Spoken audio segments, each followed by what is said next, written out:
జలుబు, దగ్గు రాగానే టాబ్లెట్‌లేసుకోవడం అస్సలు ఇష్టముండదు. అలాగని మంచిగా కషాయాలు చేసుకొని తాగడం అంటే చాలా కష్టము. కానీ నేను డైలీ చేసే కొన్ని పనుల్లోనే జలుబు, దగ్గు చేసినప్పుడు కొన్ని హెల్త్ టిప్స్ అయితే ఫాలో అవుతూ ఉంటాను. నేను డైలీ టీ తాగుతూ ఉంటాను మార్నింగు. కాకపోతే ఇలాగా కొంచెం జలుబుగా ఉన్నప్పుడైతే టీలో కొన్ని వామాకులు యాడ్ చేసుకొని టీ అయితే పెట్టుకొని తాగుతూ ఉంటాను. ఫస్ట్ అయితే వాటర్ తీసుకోవాలి. అందులో మనము ఎంతైతే టీ పొడేసుకుంటామో అంత యాడ్ చేసుకొని నెక్స్ట్ ఇక్కడ షుగర్ అయితే చాలా తక్కువేశాను. నాకు ఫుల్లుగా జలుబుంది కాబట్టి.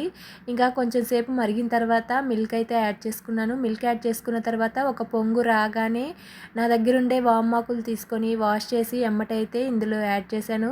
ఇలా మంచిగా వామాకు గూడా మరిగిన తర్వాత టీ గాని తాగామనుకోండి ఎమ్మటే తగ్గిపోద్ది జలుబు అని చెప్పను గానీ అప్పటికప్పుడు మంచిగా రిలీఫ్‌గా ఉంటది. ఇలాగ 2, 3 రోజులు చేశామనుకోండి జలుబు, దగ్గు పూర్తిగా తగ్గిపోతది. ఎలాంటి మెడిసిన్స్ లేకుండా నేనైతే ఇలాగే చిన్న చిన్న టిప్స్ అయితే ఫాలో అవుతూ ఉంటాను. కషాయాలు అలాంటివి తాగలేక. Thank you.